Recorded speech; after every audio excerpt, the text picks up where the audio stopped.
Muy buenos días, queridos amigos y amigas. Hoy lunes de la sexta semana del tiempo de Pascua, la liturgia nos presenta del libro de los Hechos de los Apóstoles, capítulo 16, versículos 11 al 15, el Salmo 119 y el Evangelio según San Juan, capítulo 15, versículos 26 al capítulo 16, versículo 4. Nos dice el libro de los Hechos de los Apóstoles. Nos embarcamos pues en Tróade y fuimos directos a Samotracia. Al día siguiente fuimos a Neápolis y de allí a Filipos, ciudad importante del distrito de Macedonia y colonia romana. Allí permanecimos algunos días. El sábado salimos fuera de la ciudad y fuimos junto al río donde pensábamos que se reunían para orar. Nos sentamos y estuvimos hablando con mujeres que se habían reunido. Entre ellas había una llamada Lidia que procedía de Tiatira y se dedicaba al comercio de las telas. Lidia adoraba al verdadero Dios y el Señor le abrió el corazón para que aceptara las palabras de Pablo. Después de haberse bautizado con toda su familia, nos suplicó: si consideran que mi fe en el Señor es sincera, entren y quédense en mi casa. Y nos obligó a ir. Palabra de Dios. Te alabamos, Señor.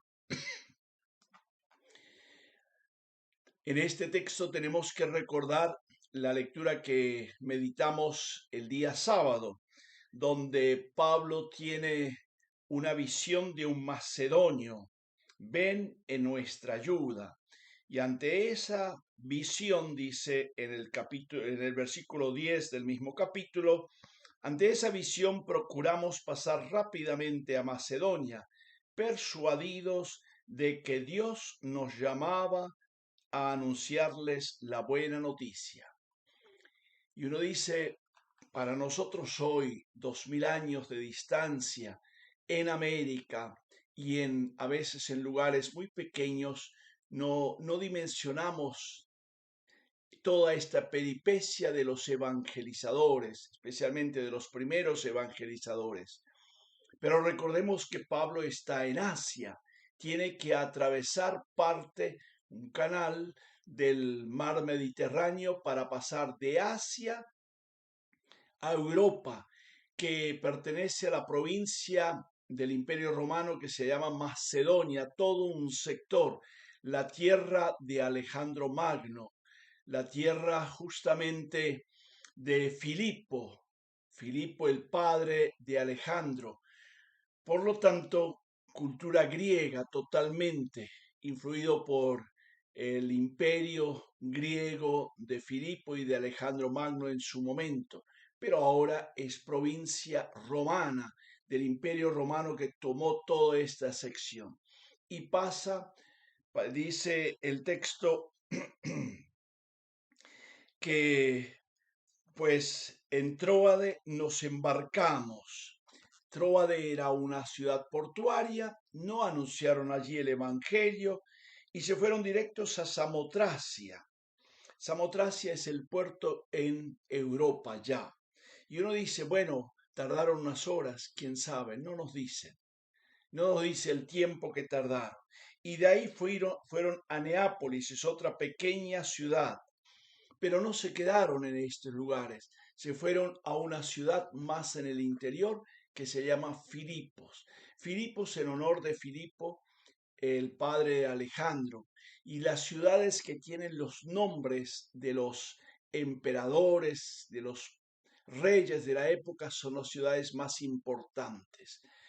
Y allí en Filipos, cuando llegan, otro detalle importante, Lucas está relatando en primera persona del plural, por lo tanto, él se incluye en este caminar. Era un grupo de personas que acompañaban a Pablo.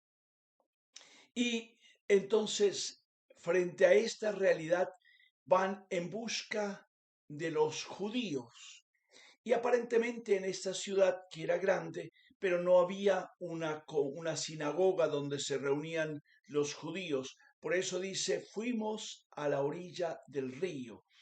El río era el lugar donde había agua por el rito de la purificación de los judíos, donde se reunían al aire libre, seguramente bajo la sombra de algún árbol, y allí encontraron una pequeña comunidad, especialmente de mujeres, y entre ellas una mujer importante comerciante que se llama Lidia.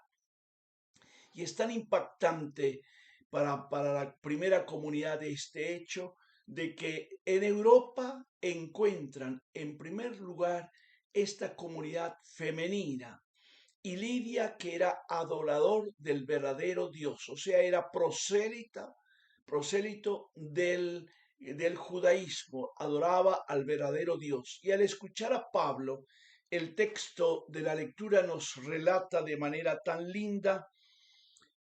Dice, y el Señor le abrió el corazón para que aceptara las palabras de Pablo.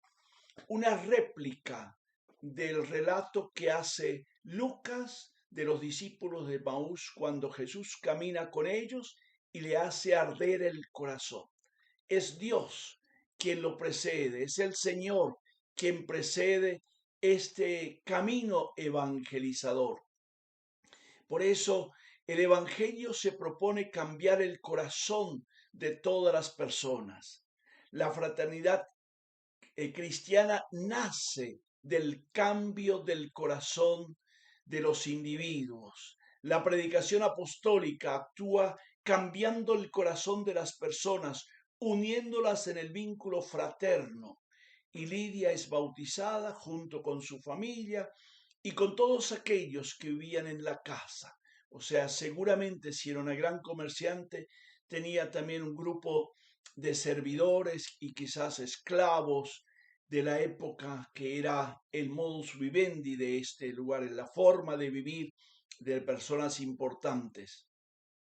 Y por eso es interesante cómo el cristianismo asume las características de la familia, no entendida como núcleo, sino como una casa que acoge a todos, pero conservando estos rasgos domésticos con relaciones directas, fraternas, solidarias, estables. Esta insistencia de Lidia de quedarse en la casa muestra justamente este aspecto y nos obligó a quedar. Es algo simplemente eh, bueno, hermoso y lindo comprender cómo el cristianismo no son ideas, son cambios del corazón y son maneras de actuar y de acoger. No de balde, el cambio de actitudes en las familias, en las personas, de los hijos para con los padres y a veces de los padres con los hijos o de los esposos entre sí, solo puede darse cuando hay un cambio de corazón. Si yo me dejo tocar, si yo creo en que el Señor tiene la fuerza para cambiarme el corazón, entonces es posible que haya de verdad cambios, que haya de verdad conversión. El resto será siempre una idea y la idea no convierte, la idea no cambia. Cambia cuando dejo pasar de la idea al corazón en actitudes concretas. Y hoy justamente en el Evangelio se nos relata este hecho tan hermoso de Jesús cuando dice, les he dicho esto, para que cuando tengan dificultades crean que yo estoy allí. Es el Señor quien acompaña. Por eso dice, el Espíritu de la verdad que proviene del Padre, Él dará testimonio de ustedes, no ustedes solos. Pidamos a Dios al inicio de esta semana que nos toque el corazón. Este corazón a veces endurecido, este corazón a veces que se resiste a cambiar y aceptar al otro pueda recibir la gracia de la fuerza de ser ablandado nuevamente y de aceptar al otro. Que el Señor nos bendiga, nos acompañe hoy siempre, del Padre, del Hijo y del Espíritu Santo. Amén. Un feliz día para todos y un buen comienzo de semana.